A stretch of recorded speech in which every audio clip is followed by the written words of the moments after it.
in which you will rejoice forever, notwithstanding you at the present time are under some pressure, thlipsis, pressure, by the various trials that pass over you, so that the proof of your faith, so that the proof of your faith may appear more precious. So the proving of your faith needs to appear more precious than refined gold that is tested by fire, to glory and honor and praise at the manifestation of Yeshua Mashiach. So you see, this is why we are being put to the test, so that we can know that as we go through these trials, it's for a purpose. Let us continue reading. Now hang on a second, because I've actually got to read to verse 17. Then I'll read again in the parashita to verse 17. I thought it was until verse 7, but it's not. It's actually till verse 17, sorry. Whom having not seen you love, and who exalt with unspeakable and esteemed joy, yet not seeing but believing, obtain the goal of your belief, a deliverance of lives. Concerning this deliverance, the prophets have sought out and searched out, prophesying concerning the favor, the grace for you, searching to know what sort of time the Spirit which was in them was pointing out concerning Mashiach, when it was bearing witness beforehand the suffering of Mashiach and the esteems that would follow, to whom it was revealed that they were serving not themselves, but you. So you see, the prophets, all of them were serving us. But you, in these matters which now have been announced to you, through those who brought the good news to you by the set-apart Spirit sent from heaven, into which messengers long to look into. Therefore, having girded up the loins of your mind, being sober, set your expectation perfectly upon the favor that is to be brought to you at the revelation of Yeshua Messiah. See, therefore, having girded up the loins of your mind, being sober, set your expectation perfectly upon the grace that is to be brought to you at the revelation of Messiah Yeshua.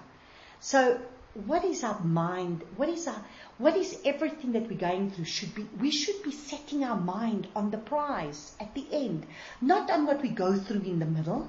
This is what I keep telling people. That I say to them, if whatever you're going to suffer now is nothing in comparison to what is going to be given to you in the end. So don't set your mind on what is now. Set your mind on what is to come. As obedient children, not conforming yourselves to the former lusts in your ignorance. Instead, as one who called you is set apart, so also should become set apart in all behavior. Because it has been written, be set apart, for I am set apart.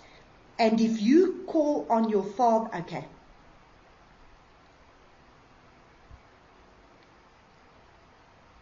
Because it has been written, be set apart, for I am set apart. So, I want to read it in the parashita from verse 7, because we ended in verse 7, because it's so powerful in the parashita. It just speaks so powerful. So it says, so that the proof of your faith may appear more precious than refined gold, that is tested by fire, to glory and honor and praise at the manifestation of Yeshua Mashiach, whom having not seen, you love. So though you don't see him, you love him. In the faith of whom you rejoice with joy that is glorious and beyond expression. So we joy and we express, our entire being expresses because of who he is.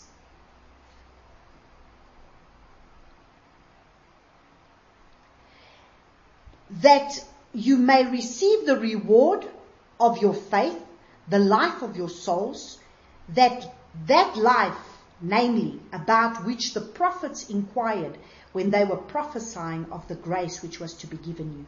So you see, this grace was already prophesied by the prophets.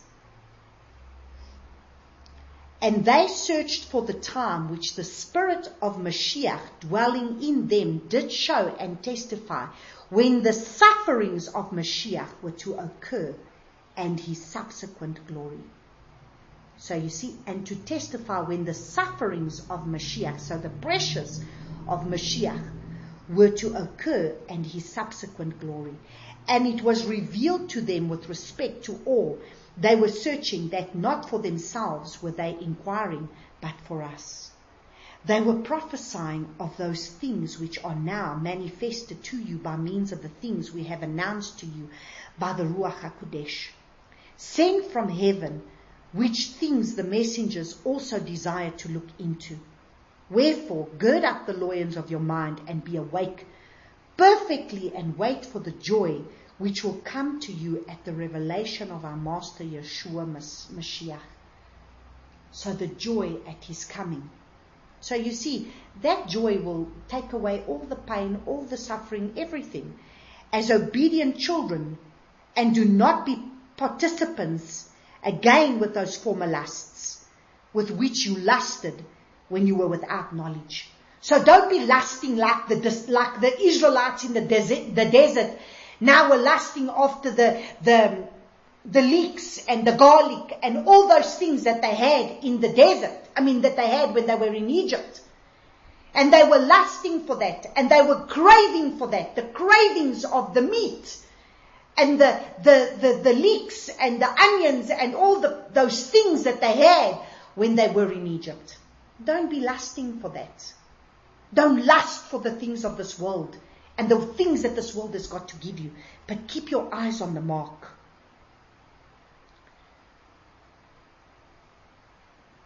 So, and as obedient children, and do not be participants again with those former lusts with which you lusted without knowledge, but you be set apart in all your conduct, as he is set apart who has called you. Because it is written, be kadosh, even as I am kadosh. And you are thus, who call on the Father, with whom is no respect of persons, and who judges everyone according to his deeds. Pass the time of your stay with fear. Since you know that neither your perishable silver nor with gold you were redeemed from your vain doings, which you had by tradition from your fathers. Okay, so here we see that in verse 11 it says, searching to know what sort of time the Spirit which was in them was pointing and concerning Messiah, when it was bearing witness beforehand the sufferings of Messiah and the esteems that would follow. So understand, the sufferings of Messiah always goes with the glory, with the esteem that is going to follow.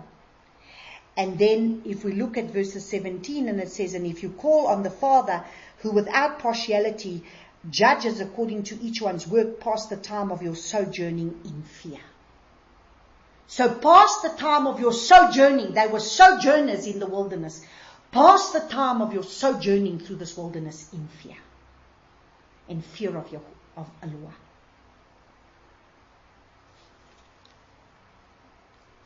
Okay. Let's read Hebrews chapter 12. Verses 1 to 14.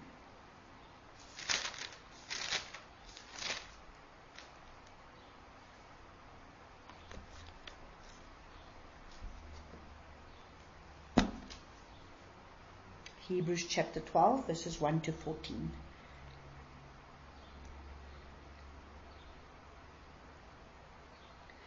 We need to understand that we need to be disciplined by Allah. Because without holiness, without sanctification, without purification, no one is going to see him. So let's look at Hebrews chapter 12, and we're going to read from verses 1 to 14. All right. We too then, having so great a cloud of witnesses all around us, let us lay aside every weight and the sin which so easily entangles us, and lets us run with endurance the race set before us. Okay, so there we go. We too then, having so great a cloud of witnesses all around us, let us lay aside every weight of sin.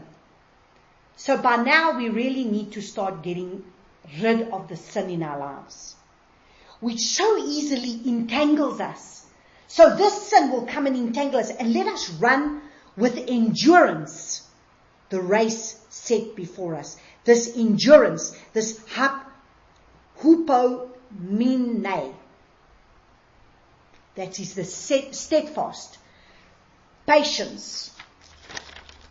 The other day I was having a dream, and this is the only word that kept coming in my mind, hupomone, that I was going to have to understand, that I was going to have endurance. And that's your steadfastness, your consistency, your endurance, the characteristic of a man who is not swerved from his deliberate purpose and his loyalty to faith and piety by even the greatest trials and sufferings, to be patient and steadfast and in perseverance. So we need to endure and run the race that is set before us. Looking to the Prince and the perfecter of our belief. So we're looking to the Prince and the perfecter of our belief, Yahushua, who for the joy that was set before him endured the stake, having despised the shame, and sat down at the right hand of the throne of Eloah. So you see, he didn't even give a thought. The despise is, he gave little thought to the shame. So we're looking to the Prince, the perfecter of our faith, of our belief, Yahushua.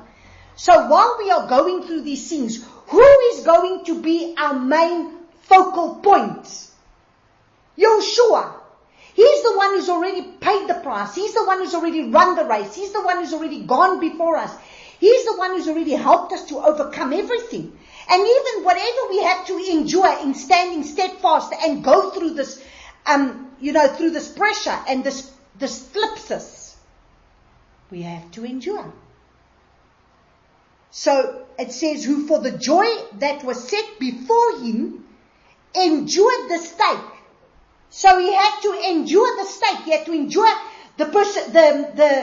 the crucifixion, the stake, having despised the shame, having thought little of the shame that he had to go through, and sat down at the right hand of the throne of Eloah. So can we do the same when we're going through these things? Can we set these things aside and put our focus on what is important? That is what we just read in the previous scriptures in 1 Peter. That is what we were reading in 1 Peter chapter 1. That is exactly what we were reading, is that we are to look at the inheritance. We are to look at that there's a prize, there's an inheritance, there's a possession that we're going to have. And no matter what the trials are, whatever what's going to come, we need to understand that he's already gone before us. For consider him who endured such opposition from sinners against himself, lest you become weary and faint in your lives. So you see, be careful to consider him. So think about him. Put your thoughts on him who endured such opposition from sinners against himself, lest you become weary and faint in your lives. So you see, we need to put our focus back on him. And we need to understand that when we're focusing on him, that we do not faint and become weary. Verse 4. You have not yet resisted unto blood, striving against sin. And you have forgotten the appeal which speaks to you as to sons. My son, do not despise the discipline of Yahuwah, nor faint when you are reproved by him. For whom Yahuwah loves, he disciplines, and flogs every son whom he receives. So you see, at the end of the day, we need to understand something. The Father is going to discipline those whom he loves. That's why even Yahushua learned obedience through his suffering. And the Father is not going to allow that sin in your life to stay there. He's going to put you through whatever persecution, whatever trial, whatever test, whatever it is that you're going to have to go through, to get rid of those things in your life. There are things in your life that need to be crucified.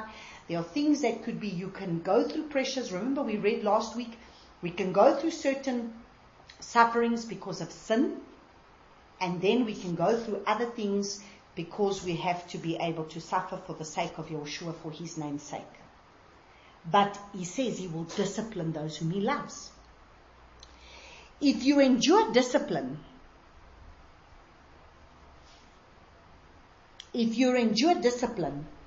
Alua is treating you as sons. For what son is there whom a father does not discipline? But if you are without discipline, of which all have become sharers, then you are illegitimate and not sons. Moreover, we indeed had fathers of our flesh disciplining us, and we paid them respect. Shall we not much rather be subject to the Father of spirits and live? So, if we had parents in our life that disciplined us to teach us obedience, and so that we don't sin, then how much more do we think we're not going to have a father in our life having to discipline us? Now, how absurd is that? That we just seem to think that we can just get away with everything and we don't need to worry about anything because he's just love. He's love. And I can behave like a spoiled brat all I like, and I can just continue in the way that I'm going without having to worry about anything because he's not going to discipline me. That is not the way the Father works. And I'm going to read you a picture that my son sent yesterday. That, I tell you, that picture really spoke 1,000 words to me. I'll read it once we finish this.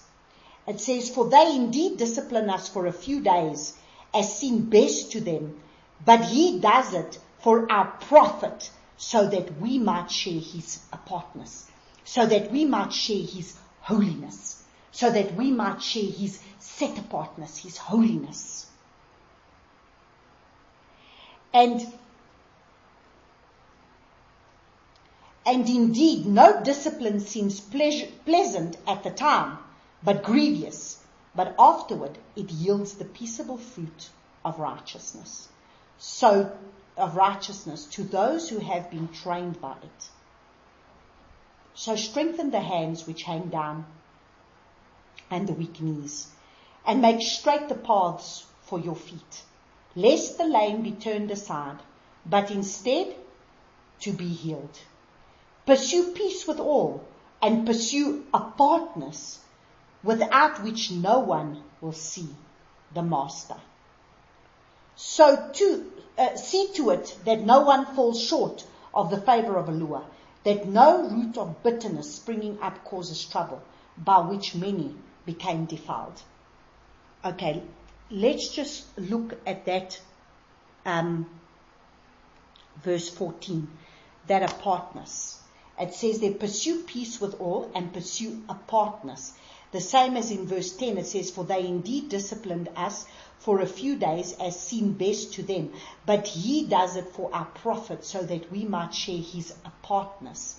And here it says, pursue peace with all and pursue apartness, without which no one shall see the Master. Now that word, apartness, is the word set apart.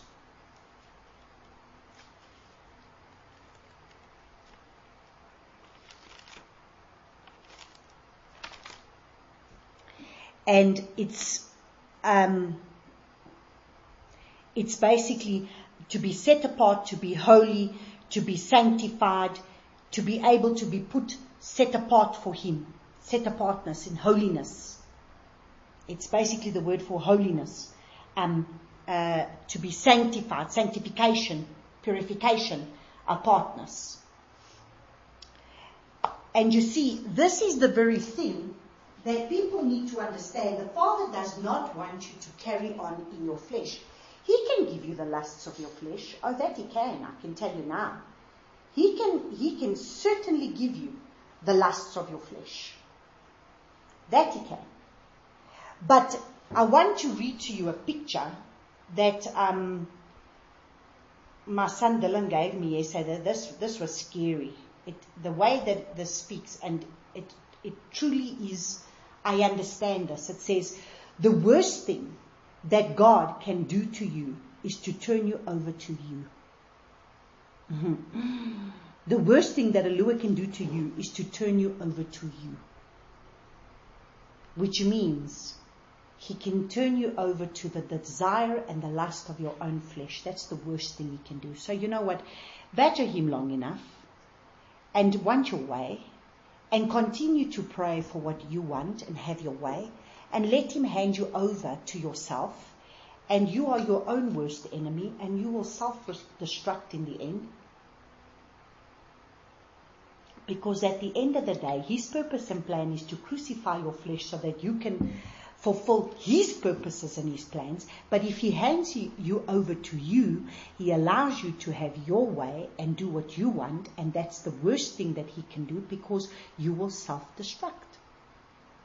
And you will lose the bigger plan that he has for you.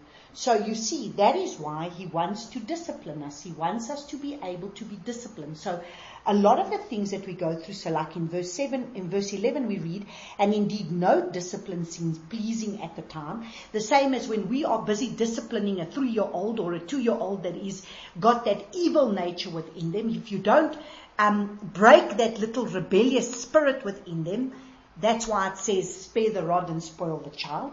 If you don't discipline them, they will shame you in the end.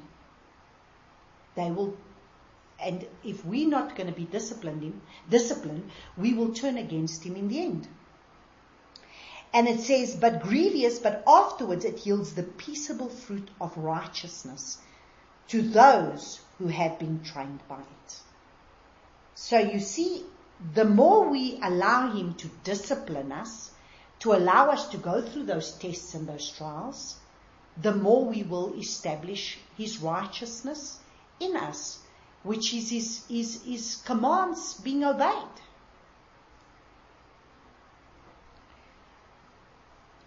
Okay, let us now read Hebrews 10:26 to 39.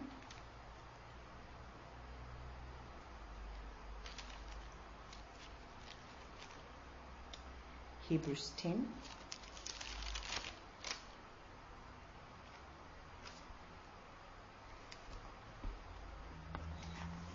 I tell you, this is one scripture that I don't know. I don't know. People, when they want to be able to tell me that they under grace, then it's this scripture that the Father keeps bringing to my attention when they say, no, but we just have grace. Because we think that grace gives us the license to continue to sin. No, grace gets us to say no to sin. And this is what we need to understand. And so, let us read Hebrews chapter 10 from verse 26. For if we sin purposely, after we have received the knowledge of the truth, there no longer remains a slaughter offering for sins. So understand, in the Old Testament, in the foundations of the Old Testament, if they sinned, they would keep bringing their sin offering. Okay? But in the restored, renewed covenant, we don't do sin offerings. Okay? So, for if we sin purposely, now we need to understand there's going to come a time that we're going to have to stop the sinning purposely. So if we sin purposely, after we have received the knowledge of the truth, there no longer remains a slaughter offering for sins. I mean, the Father tested those Israelites in the desert when they really sinned that, you saw what they went through. 30,000 of them would die, swallowed up because of their disobedience. But some fearsome anticipation of judgment and a fierce fire which is about to consume the opponents. You see, it's the Father that we need to fear. And the problem is that we no longer have the fear of the Father. So that whatever I have to go through, I fear the Father more than having to disobey.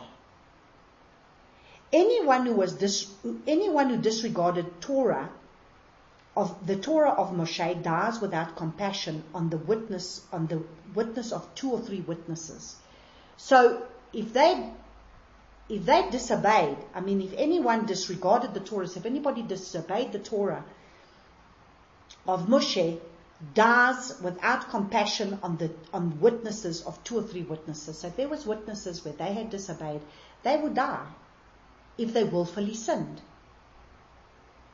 How much worse punishment do you think shall he deserve who has trampled the son of Allah underfoot, counted the blood of the covenant by which he was set apart as common, and insulted the Spirit of favor? Now understand, we have received the Holy Spirit, which is the Spirit of grace, of favor, which is what the prophets foresaw, which we now have Torah written upon our hearts by the Ruach, which is the Ruach of grace, who's going to teach us how to walk out his ways. How much worse punishment do you think shall he deserve who has trampled the Son of Allah underfoot and counted the blood of the covenant by which he was set apart as common? You see, you have been set apart by the blood of Yeshua. And yet, we will continue to sin and not even think anything of it. Yet we're trampling the blood of Yeshua underfoot. That is what we continue to do if we will continue to sin. For we know him who has said, vengeance is mine, I shall repay, says Yahuwah. And again Yahuwah shall judge his people. But remember the former days when after you were enlightened. See, now listen carefully. Remember the former days after you were enlightened, after you had received the knowledge of the truth, you endured a great struggle with sufferings. So you see, we receive the knowledge of the truth, and then we have to endure a great struggle with sufferings. But, this isn't what we understand. So these great sufferings is giving us endurance so that we may overcome many things that are in our lives. On the one hand, you were exposed to reproaches and to pressures. So you were exposed to reproaches, to people who reproach you, and to pressures, to flipses, to afflictions, to affliction and pressure and tribulation and persecution. And on the other hand, you became sharers with those who were so treated. So we all share in the same suffering. And we read last week, it's for you to be able to help others. For you sympathized with me in my chains, and you accepted with joy the Caesar of your possessions, knowing that you have a better and lasting possession for yourself in the heavens. So, whatever we have to lose in this life, whatever we have to go through in this life, that we have to lose possessions, or it has to be sieged, or whatever it is, the seizure of your possessions, doesn't matter. Like in my case, my car was repossessed. My house was almost repossessed 3 times. But so what? This is not my inheritance. This is not, am I living for this life? Am I living for what this world has to offer me? Am I living for all the pleasures and the luxuries and everything else of what this world has to offer? Because this is the gospel that you have been preached if you sit in a church. This is what we were preached. This is what I was preached. Oh, the Father just wants to bless me with all these riches and all these things. Well, let me tell you something. There's great responsibility upon those who wealth has been given to. Because the wealth was never supposed to be for them, but it's for His kingdom. Let's look at Ananias and Sapphira. There's a perfect example for us, isn't it? They decided to keep some for themselves. My goodness, if this is what was happening today, we would have a lot of dead bodies lying around.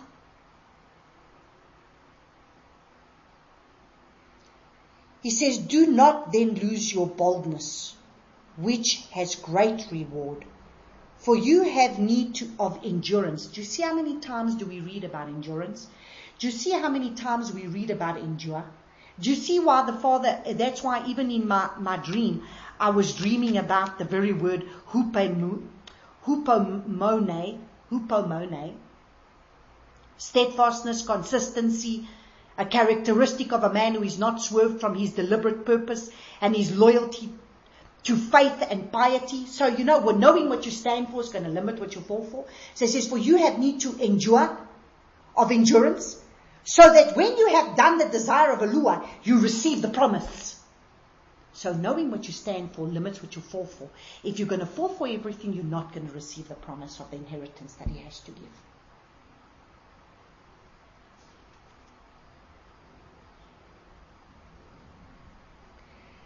For yet a little while, he who is coming shall come and shall not delay.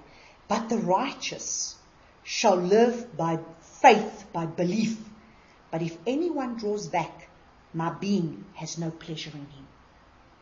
So if anybody is going to draw back, if anybody is not going to stand until the end, I will not be pleased. I will have no pleasure in him. But we are not of those who draw back to destruction.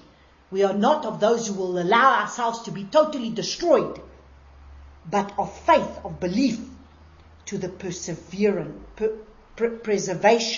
of life. So that the preservation is to obtain life, everlasting life, to reign and rule, to know him. You see, that's why life, that everlasting life, is to know him. Because we know him, we will be able to endure. Because we know what we stand for, we will be able to endure. Okay, so let's go to 1 Thessalonians 2.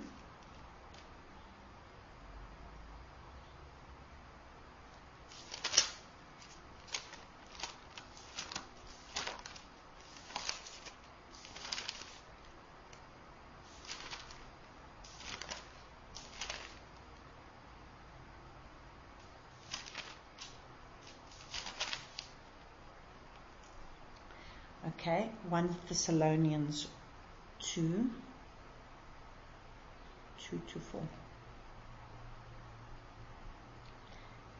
Okay, let's just read it from verse 1.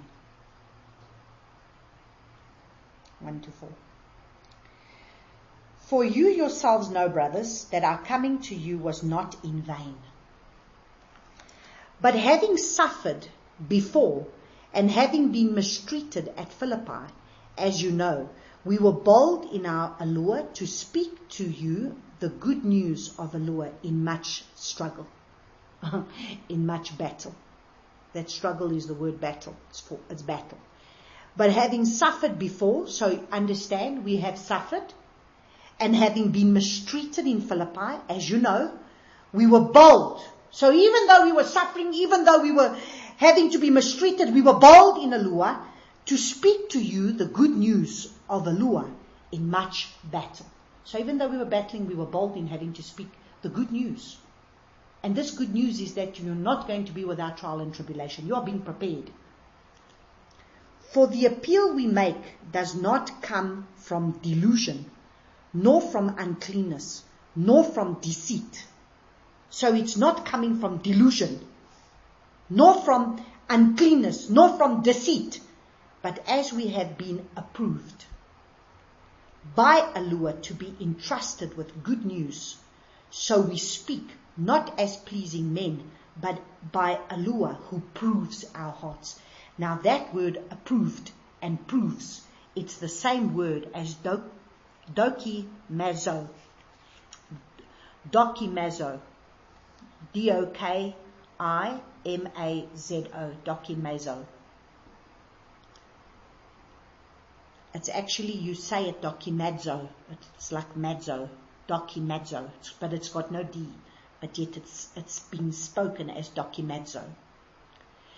And this is to test, to examine, to prove, scrutinize whether a thing is genuine or not, to prove whether a thing is deemed worthy and to try the thing.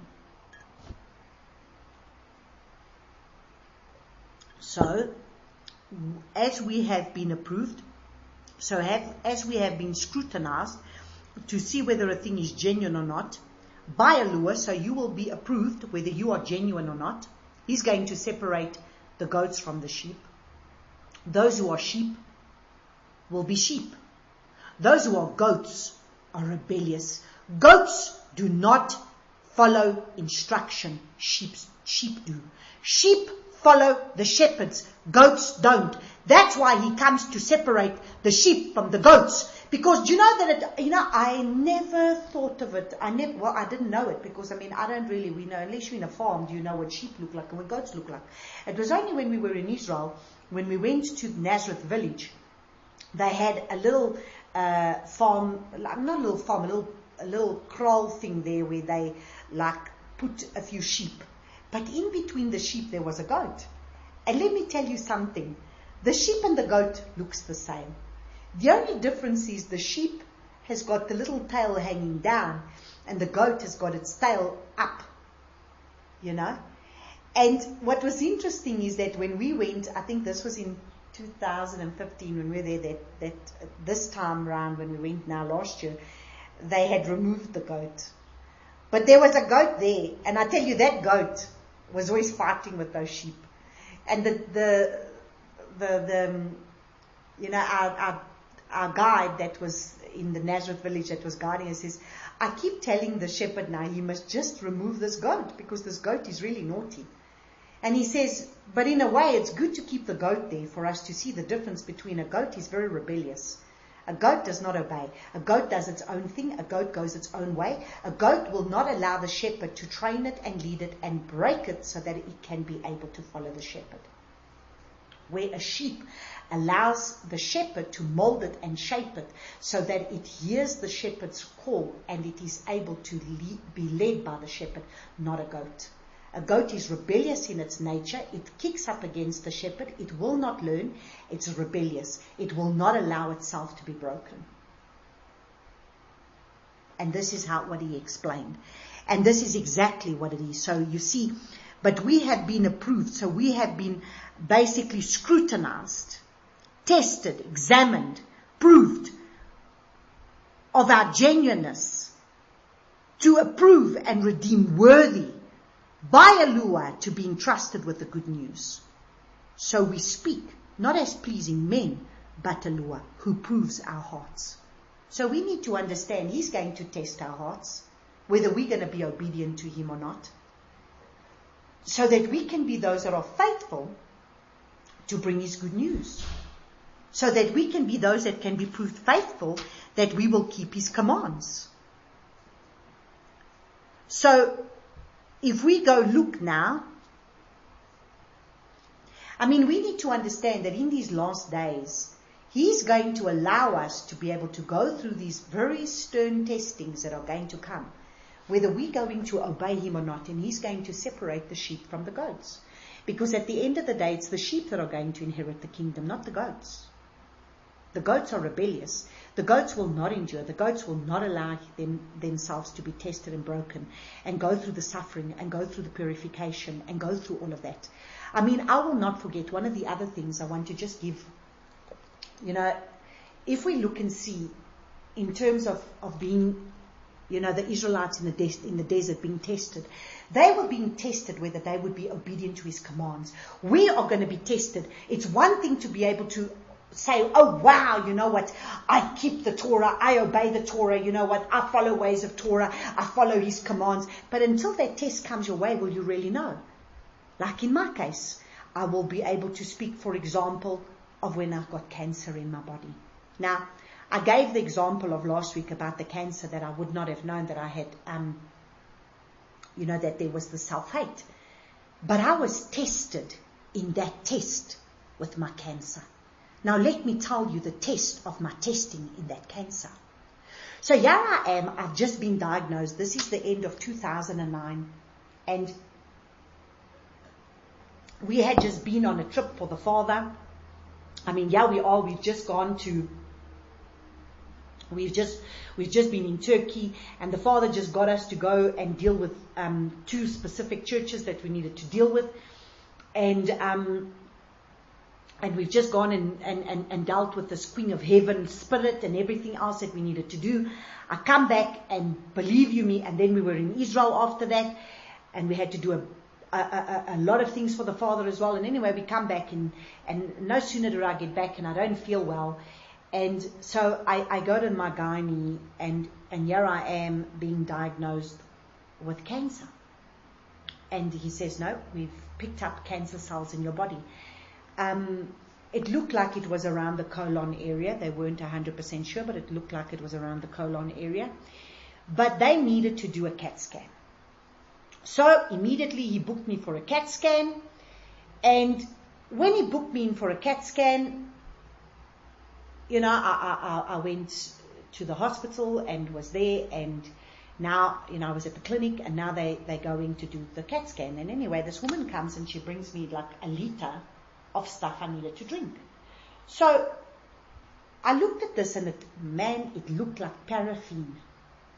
And I said to the woman, what? I said to the nurse, what is this? She says, oh no, it's iodine. I said, what? Is this the stuff that you get in the shellfish? She says, yes. She says, are you allergic to shellfish? And I thought to myself, now listen here. I mean, I'm just thinking of shellfish in the Bible, unclean. I said, absolutely. I cannot have this in my body. There's no ways I can put this in my body. I'm very sorry. So now, because I'm telling her, no, I can't because I'm allergic to it, she doesn't understand. I'm telling her I can't have it. Now she wants to give me a pethidine injection plus 30 cortisone tablets for me to be able to counteract what this drinking of this iodine is going to do to me. And I said to her, I'm sorry, I cannot take this. So they phone my gynae. My gynae wants to see me. My gynae starts telling me, Natalia, do you not understand? There is cancer that's been diagnosed in your body. We need to be able to do the CAT scan so that we know where it is, so that if we need to cut it out, we can. I said, I will not drink that stuff. It's impossible. I will not put it in my body. And I just need my spirit. I knew that there's no ways I'm going to do this. Anyway, I come home, and just that day, I received an email, I think it was from Michael Rood or something about where he was talking about how in his earlier days, in Vietnam or whatever, when he went to Vietnam, he had to take this injection or something, and now this thing is affecting how many men because of this thing that has gone and contaminated their body. And in my spirit, it was like the Father said, I do not want you to take that iodine. And I knew that this is what I was to do. Because in my Torah it says that I am not to eat anything that is unclean. And so at the end of the day, I just decided that, and this is what he was telling me to do. And so I said, no, I will not do it. I mean, even my husband and even Elsie, they said to me, Natalia, don't be ridiculous. We need to get to the bottom of this, of where the cancer is. I said, but the Father told me that this sickness shall not end in death, but it shall be for the glory and the honor of His name. So I went back to the gynae, and he said to me, fine, no problem. I said to him, look, because this was around, I think, end of November already, and I said to him, look, I'll come back in January, because by this time the Father had revealed to me about the sulfate, so I was going to go through, going to be spending time with him in having to go through the deliverance and everything, dealing with these things within myself. And I came back, I said to him, no, look, I will come back in January, and I'm certain that it's going to be fine. So in January I go back.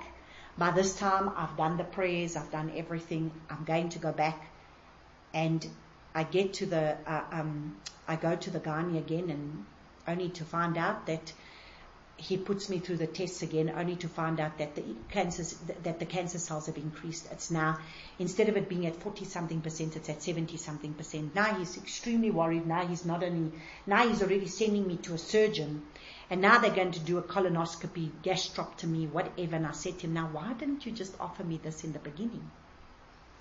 And he said, well, we didn't want to go through all the thing of having for you to have to go through anesthetic. So I thought, well, wonderful, now, but you see, I know that was my test. Was I going to trust him?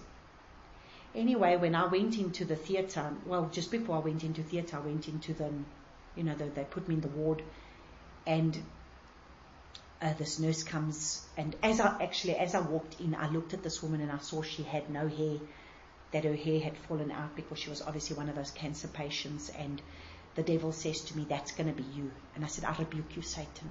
Get behind me. I rebuke you. That is not going to be what's going to happen to me. My Father said I will be healed. And then the nurse comes up to me, and when she's going to ask me a bunch of questions, my hair was loose and I've got long hair. And she says, oh, you've got such beautiful hair. And I said, thank you. And straight away I hear the devil say to me again, not for long. And I said, get behind me, Satan. I trust what my Father said. You see, he was trying to put fear in me. I trust what my Father said. And my Father said to me, this sickness shall not end in death, but it shall be for the glory and the honor of his name.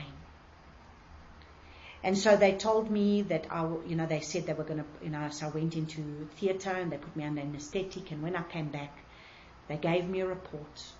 And when I opened that report after I came around, they found nothing in my body.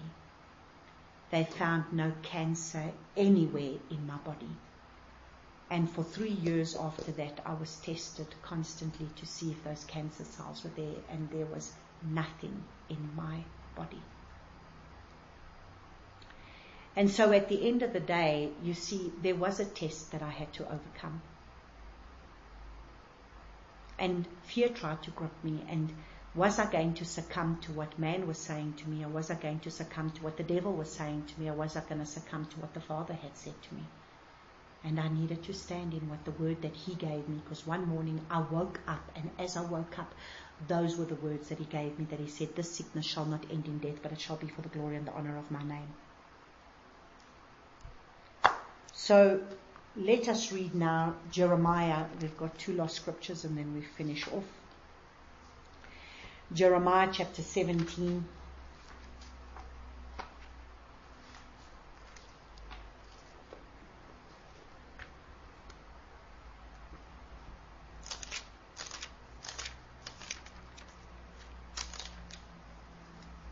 Verse 10. Let's read from verse 9. And it says, the heart is crooked above all. The heart is crooked above all, and desperately sick. Who shall know it?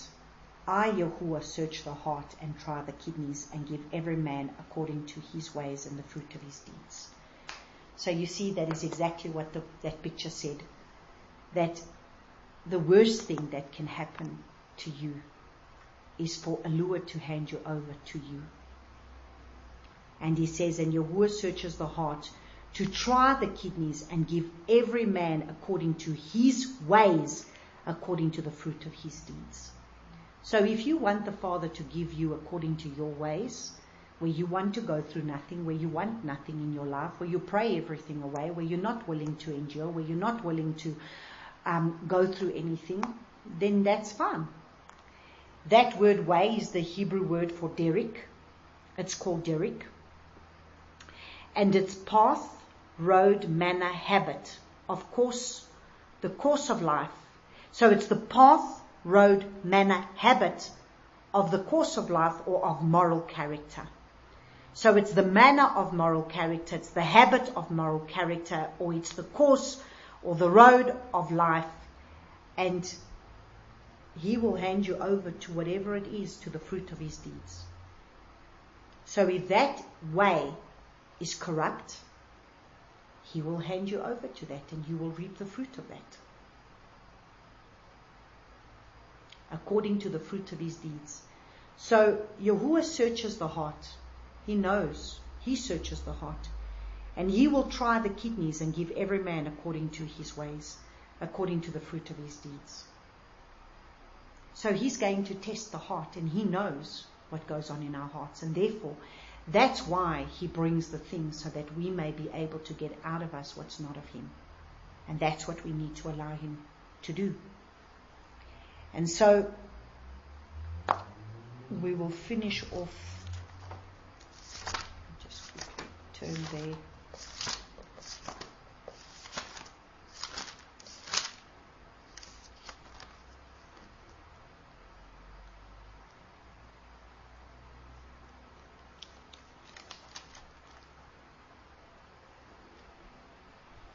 Okay, we'll do 2 more scriptures. Philippians 1, verse 27 to 29. And it says, "Only behave yourselves worthily of the good news of Messiah, in order that whether I come and see you or am absent, I hear about you, that you stand fast in one spirit with one being, striving together for the belief of the good news, without being frightened in any way by those who oppose, which to them truly is a proof of destruction, but to you of deliverance, and that from Allah. Because to you it has been given as a favor on behalf of Messiah, not only to believe in him, but also to suffer for his sake." There you go. So, don't be frightened by that which you will have to suffer. Don't fear for that which you will have to suffer. So, without being frightened in any way by those who oppose, so by those who are going to oppose us, which to them truly is a proof of destruction, but to you of deliverance, and that from Allah. Because to you it has been given, listen carefully, because to you it has been given as a favor. So this suffering has been given as a favor on behalf of Messiah, not only to believe, to you it has been given grace. So we have received, that word favor is grace. So to you it has been given grace on behalf of Messiah, not only to believe in him, but also to suffer for his sake. So you were not just called to believe in him, to have faith in him, but you have also been called to suffer for his sake. So if we're going to think we're going to be spared of everything and anything, that is a lie, because he's going to have to prove test you, try you, that your faith in him and in who he is and in his commands and in obedience to what he says, that you are going to stand in that. But we finish off with Hebrews chapter 4, which is comforting for us, always with the encouragement of the comfort. And it says, 4:15 and 16, "For we do not have a high priest, unable to sympathize with our weaknesses, but one who was tried in all respects as we are, apart from sin." So he was tried even though he had no sin. "Therefore, let us come boldly to the throne of favor of grace, in order to receive compassion and find favor for timely help." So no matter what we go through, let us not forget that we have a high priest who is able to sympathize with our weaknesses, one who was tried in all aspects as we are, apart from sin. Because some of us are tried and go through many tests and things because of sin that is there, but yet he had no sin, but yet he had to go through many things. "Therefore, let us come boldly to the throne of grace, of favor, in order to receive compassion and find grace, favor for timely help." Amen. We will finish there today. So we have seen Father is working on a bigger plan. He's working on a much bigger plan than what we can see. And everything of what we have to go through, this is what we do not understand. That which we have to go through, that which is putting us through, that which is we're suffering, that which we're having to be tested. Every little aspect, we've been looking at the different aspects, whether it be suffering, whether it be testing. It's all for us to be able to get to a place of whether we're either going to get rid of sin or we either got to learn to endure, to overcome. Because the Father is looking for those that are going to take the promised land. And we need to see. No person can come into the fullness of their call without having to first be put to the test. Because you see, it's like I said, you don't just come into matric to be able to, you don't just come into varsity without having first gone through the whole of school, get to matric, write your final exams, and then you finally go into university. And then learn everything that you've got to learn to finally get you into a job that you can apply that which you have learned. So why would the Father do it any different with us right now? You have to be put to the test to know that you're going to be obedient to Him so that you may be able to be one that's faithful enough to be able to preach His gospel, the truth, unadulterated gospel that needs to be preached right now. The unadulterated gospel. And so it is right now what we're going to have to be tested and proved faithful. You will be tested and you will have to prove faithful.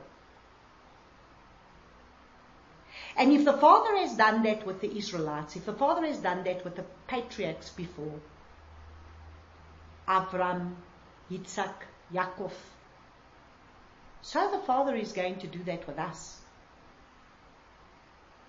The Father did that with Yeshua. The minute he was baptized, he was put to the test. The enemy, the devil came and was testing him.